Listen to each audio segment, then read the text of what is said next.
महाराजा विक्रमादित्य वृषभ अपने देश की आंतरिक दशा के दर्शन के लिए पैदल यात्रा करते थे। एक दिन साययाय एक नगर मध्य प्रदेश, वहां से उनका प्रस्थान आकस्मिक न था। राजा पदयात्रा के लिए किसी भी व्यक्ति की तलाश में आगे बढ़े। आगे उन्हें एक हवलदार सरकारी जूता पहने हुए दिखाया गया। राजा ने अपने पास के व्यापारी से पूछा, महाशय अमुक स्थान कहाँ से निकला है, कृपया बताएं। हवलदार ने अकड़कर कहा, मूर्ख तू नहीं देखता, मैं हाकिम हूँ, मेरा काम छूट गया है, चल हट किसी और से पूछ। राजा ने नम्रता से पूछा, महोदय, अगर सरकारी आदमी भी किसी यात्री को बता दे तो कोई हर्जाना तो नहीं। खैर मैं किसी और से पूछूंगा।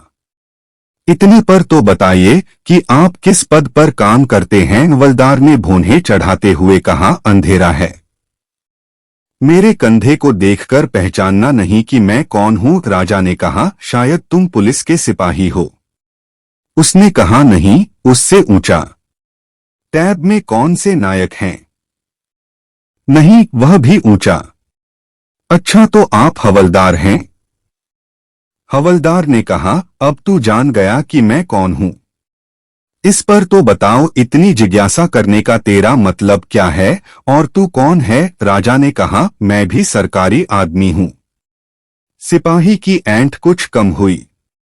उसने पूछा, तुम क्या नायक हो? राजा ने कहा, नहीं, उसे ऊंचा उठाया। तब आप हवलदार क्या हैं? नहीं, वह भी ऊंचा। तो क्या दादा है? वह भी ऊंचा। हवलदार ने कहा, तो क्या आप कैप्टन हैं?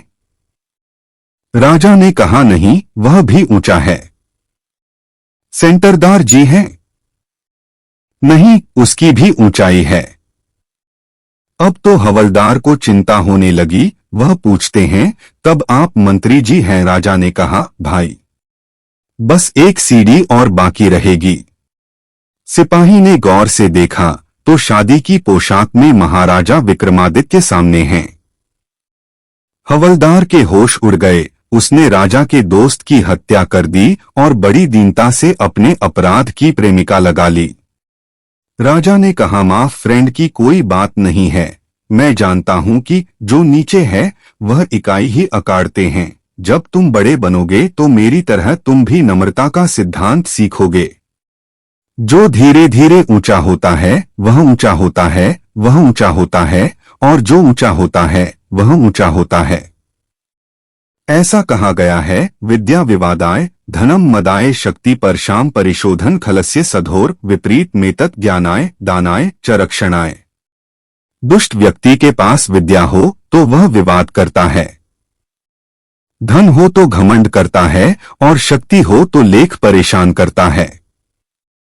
इसके अलावा साधु प्रकृति का व्यक्तित्व विद्या ज्ञान देने में, धन दान देने में और शक्ति के स्रोतों की रक्षा करने में खर्च होता है।